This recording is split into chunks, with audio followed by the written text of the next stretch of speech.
I've been thinking about this idea of abandonment, self-abandonment specifically, and how when things are challenging, we often end up not doing the very things that we know are going to most serve us. Welcome to the Henny Flynn podcast, the space for deepening self-awareness with profound self-compassion. I'm Henny. I write, coach, and speak about how exploring our inner world can transform how we experience our outer world, all founded on a bedrock of self-love. Settle in and listen and see where the episode takes you. I'm also just really curious about what happens when we do abandon ourselves and how that serves us to do that. So I actually put a post out on Instagram about this and received some interesting reflections from others that I'd really like to share as well and weave in to what I bring to this episode. The other thing I did was this morning I journaled about it, and I would really love to share that journal entry with you. So let's begin with this idea of what self-abandonment even feels like. You know, what comes up for you when you think of it? For me, when I first reflected on it, I was thinking about how if I feel sad, if I feel that something in my life isn't going the way that some part of me wishes it were going, if I get distracted by those feelings, then often what that does is it also distracts me from the stuff that keeps me in balance, maintains my sense of homeostasis, equilibrium. So I might stop meditating, I might stop journaling, I might eat food that doesn't love me, I might stop taking Ronnie out for his morning walks, and I say I might. I mean, the reality is I do stop doing all of those things at times. And then I notice, and then I bring myself back and I reinvest my energy back into myself, back into those practices, and I feel myself return home, for want of a better word. But I'm really curious about why it is that we so often do abandon ourselves, abandon these practices that we know really serve us. And so one of the things that came back to me from this lovely community was somebody wrote a very apt post about abandoning ourselves. I do all the things you mention. It's like I can't face the situation or the thing, and perhaps fear that my helpful practices that could take me closer to it, which I won't be able to cope with, or that I'm too agitated to do them. They feel different maybe. The writing, meditation feels harder, too much. It's odd as you know it helps, but you are so absorbed by the thing you lose your way. I think there is so much richness in there, and I'm really, really grateful to the woman who shared that with us and sent it to me in order for me to share it with everybody here. This idea that we fear that the things that we know will help us might take us even closer to the thing that we're trying to avoid looking at, or we're trying to suppress or ignore or turn away from, the thing that is causing us pain or the thing that is causing us discomfort. And of course, it's so true, isn't it? When we sit down and, or walk and do a mindfulness practice, what we're doing is we're releasing distractions and we're stepping closer to ourselves. We're stepping closer to the reality of everything that is. And if there's stuff going on that we don't like, it will bring us closer to that. Likewise, when we journal, the journal is a place without artifice. The journal is the place where we show up really fully. And if there are things going on that we don't like, that we are uncomfortable with, then it really makes sense that we avoid journaling, because we don't want to look at this stuff that is making us feel unhappy in some way. And of course, we also know deep, deep, deep down in our bellies and our wisest selves that what we resist persists. I think it was Jung who said that. And what that means at its heart is that if we keep suppressing something, if we keep pushing something away from us, if we keep trying to ignore the thing that is making us unhappy, miserable, sad, angry, lonely, whatever it might be, then ignoring it isn't going to make it go away. What we resist persists. And actually, if we turn toward it, then it is much more likely that we'll be able to heal it in some way, or at least be with it. I've spoken before quite a few times about I'm uncomfortable with this phrase, letting things go. I'm not sure it's always possible to do that. And I think sometimes within it, there can be a kind of sense of judgment. Oh, just let it go. Whereas if we reframe that to let it be, then we can hold ourselves safely and hold the thing that is uncomfortable for us or difficult for us. We can hold that safely too. We can create some spaciousness inside us, so we're not getting crowded out by the unhappy feelings. So yeah, I just really love that reflection. And also I think there's something in here that this wonderful writer shared about being too agitated to do them. So too agitated to meditate, too agitated to journal, too agitated to to take yourself off for a walk, or to do your yoga practice, or to sit down with a cup of tea and gaze out of the window, whatever it is that really serves you. And my feeling is, again, of course, part of the agitation is there because on some level we are afraid of something. Whether that's afraid of the feelings that we're having or afraid of the thing that we're having the feelings about, at some level there is a kind of sense of, we're not safe. And so here becomes again the value of turning toward the thing that's bringing the agitation and checking in with ourselves, and really looking at it very compassionately and holding ourselves with the deepest compassion in order that we can create the space where we can write, where we can meditate, where we can journal, and actually to bring that agitation into the practice.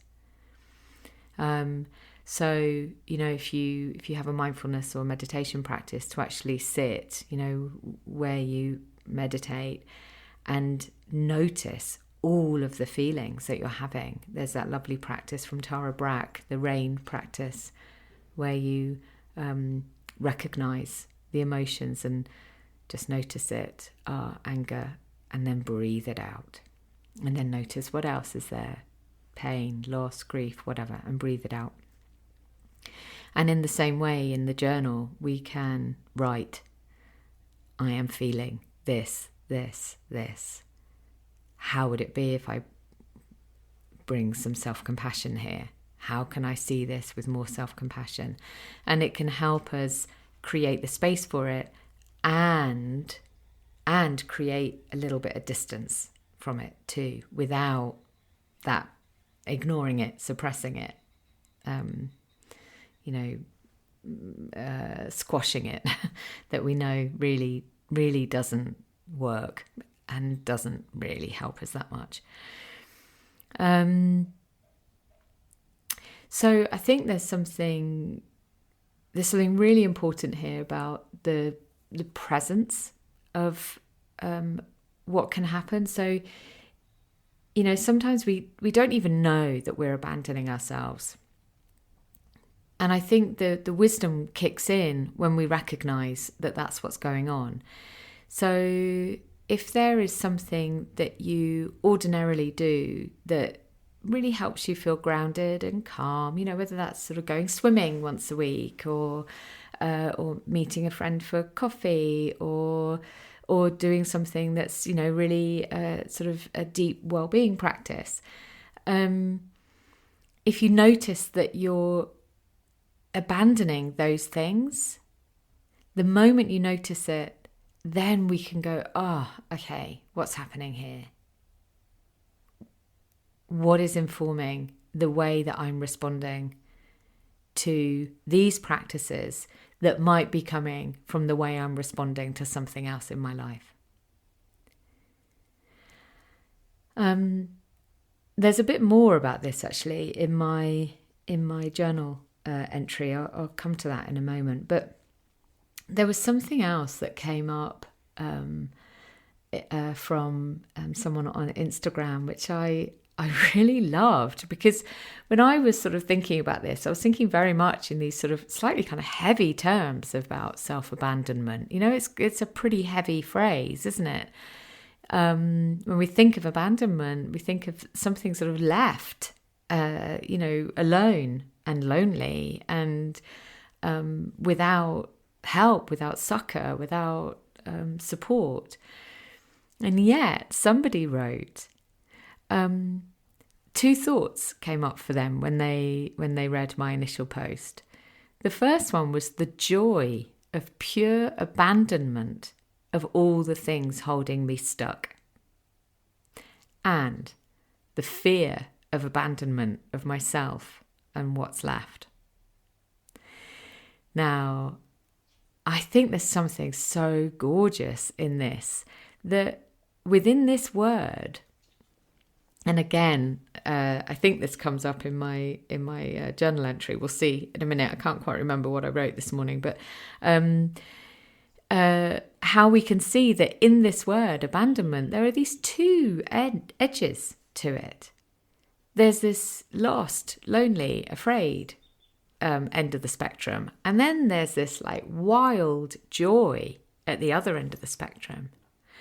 And, gosh, that feeling of abandonment, when we release everything from us and we dance and we sing and we are the free child, that term from transactional analysis, where we are this liberated free child that has no constraints, the part of us that can leap onto a dance floor and hand ourselves over to the music.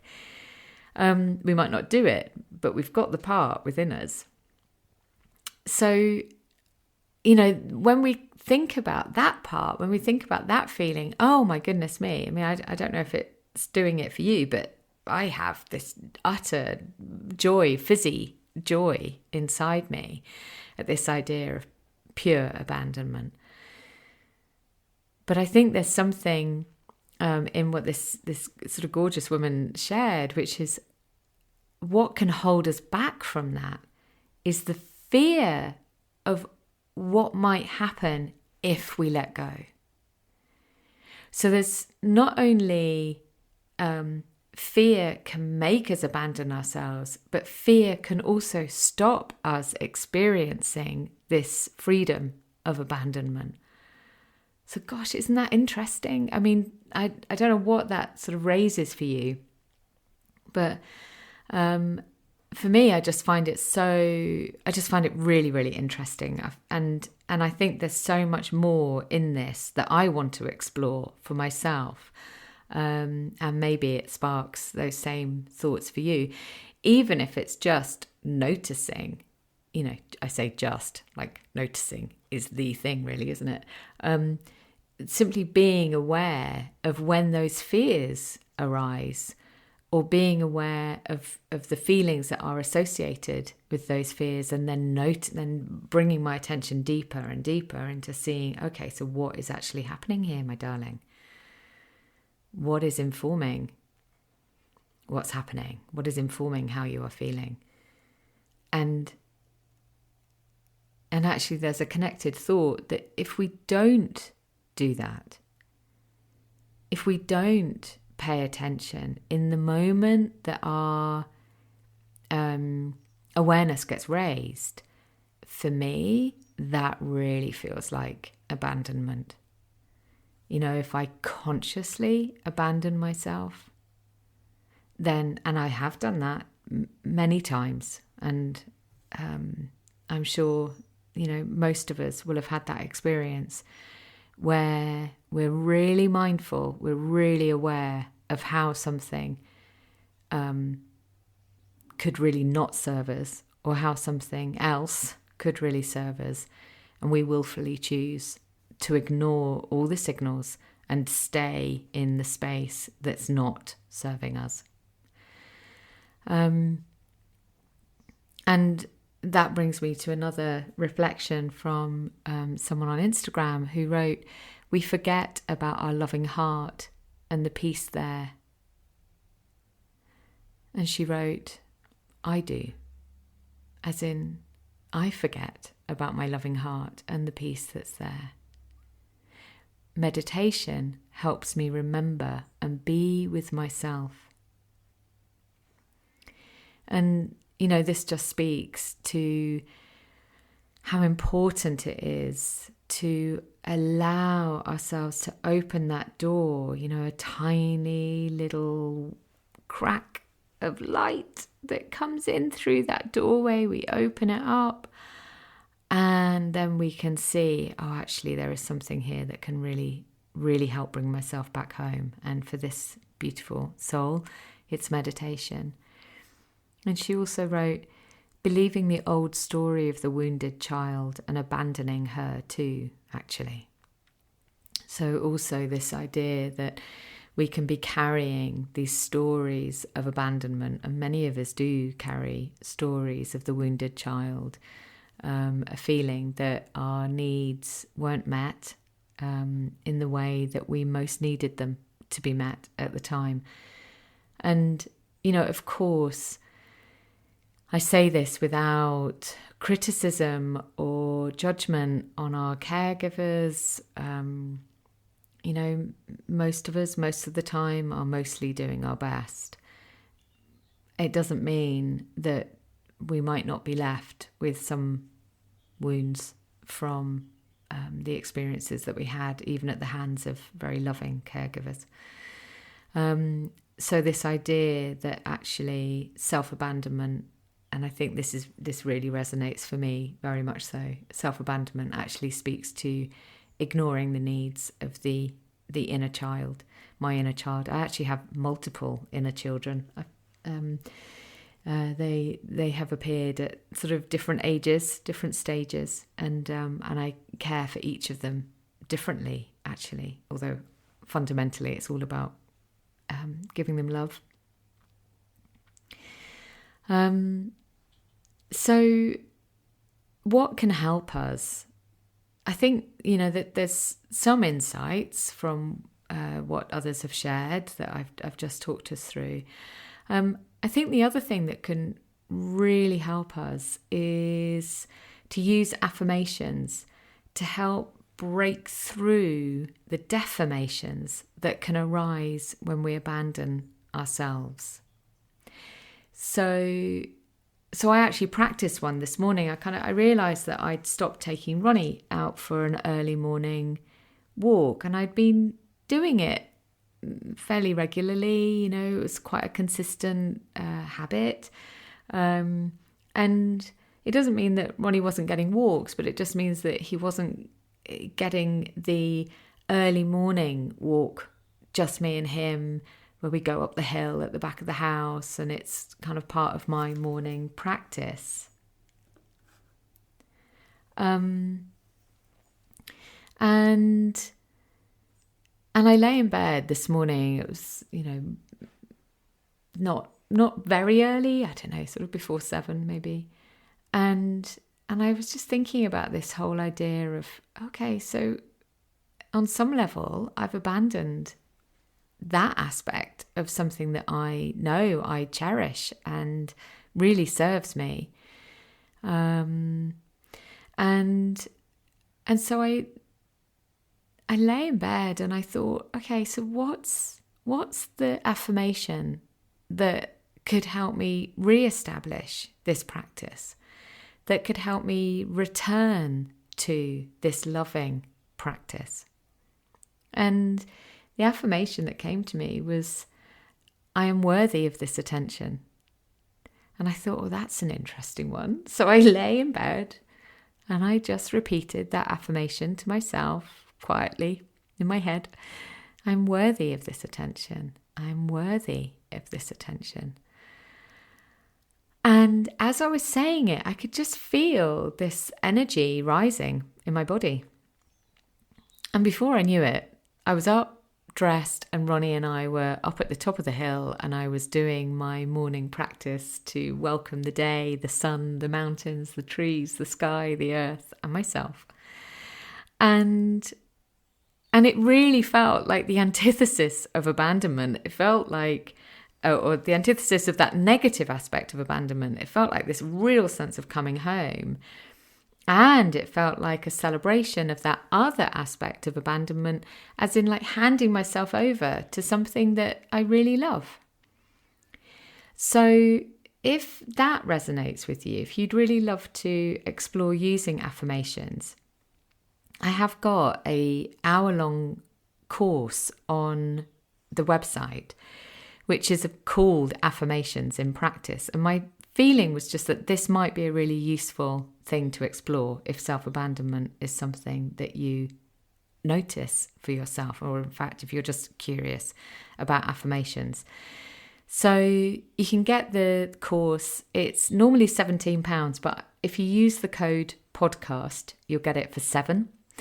And that comes with a bonus workbook, which has got some self-reflective questions in there for mulling over, for journaling on, or just for jotting down your thoughts. Like, you can use it in whatever way you want to. But it will take you through some of the science behind why affirmations are so useful, and a really hands-on practice of using them. And it's also got a gorgeous affirmation meditation in it as well, that you can listen to at any time to really help ground you, bring you back to this place of homeostasis, this place of equilibrium that I talked about right at the beginning of this episode, so that then you can turn toward yourself, your whole self, including the stuff that feels painful, and turn toward the things that you know are really going to support you to move forward from it. So I'll put links to that in the show notes as well for you. And then to close today, I'd really love to, like I said before, to share this episode? That's sort of Freudian slip. To share this entry from today's journal. And it began in a way that I really wasn't expecting. And it's one of the things that I love so much about flow journaling, is that often there are things that we don't expect. It's almost when we know that we're right deep in the practice, is when stuff appears on the page and we're surprised by it, even as we're writing it. So here is the entry. Self-abandonment. Maybe sometimes it's okay. In reality, it will always be, because whatever comes of it will be useful in some way. If not in this life, then the next. Is there a callousness to that? I think of Elizabeth Gilbert's story about the woman she loved who said, "Do not try to help me," because she knew she had to find a way to help herself. And is that part of what we learn when we do abandon ourselves? We meet ourselves in that place that's out beyond and realise we are not alone, because we are there. This deepening connection with self. So many survival stories of people being guided and supported by an inner voice, interpreted in so many ways. God being an obvious candidate, something greater than us, another.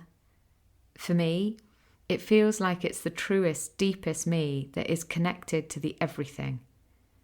And so there's a balance here, as with everything. And of course, our most joyful goal is to be with our whole self, not abandoning any part, and always remembering that if we have left a part of us out beyond, we can always call it home. There's also beauty here too, in abandonment being freedom, how we can lose ourselves in a moment, a dance, a laugh, a communion with nature or another being, ridding ourselves of all constraints until we are purely present. How curious that the word should have two such extremes. So many words that do this, none I can think of now. And so, how do we bring ourselves the joy and the deep learnings while staying present? Well, it's in that word, being present, seeing what is happening, because at times it is okay to sink in. We need to have the depth of experience to understand our pain, our grief, our loss, our sadness, in order to be able to see how to care even more fully for ourselves.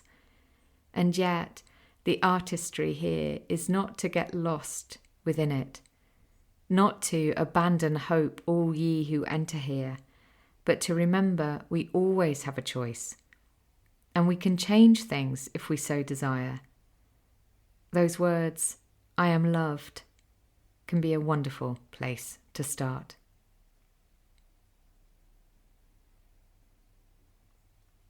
So, there we go, my darlings. I am loved is another incredibly beautiful affirmation, actually, and one that works for so many experiences that we face into where things are feeling agitated, activated, just to place our hand on our heart and whisper to ourselves, "I am loved, I am loved, I am loved." Even if you, just sort of feeling the resonance of those words in ourselves right now can be such a beautiful thing. And maybe it's part of the pathway back to the things that we know really do care for us, support us, serve us. So do take a look at that affirmation course. I think you'll absolutely love it. It's an hour of time just for you, broken up into little 10-minute segments, so you can listen to it all in one go, or you can listen to it in little sections. It's an audio course, so you can listen to it if you're traveling, or if you have the opportunity to create your own little mini retreat experience in your home, giving yourself some time and space and attention, and then through that crafting some affirmations that really, really support you. The words that we use are so important for how we shape and create our mindset and the experience that we have. And paying attention to those is really part of paying attention to our deep self, like being really, really present.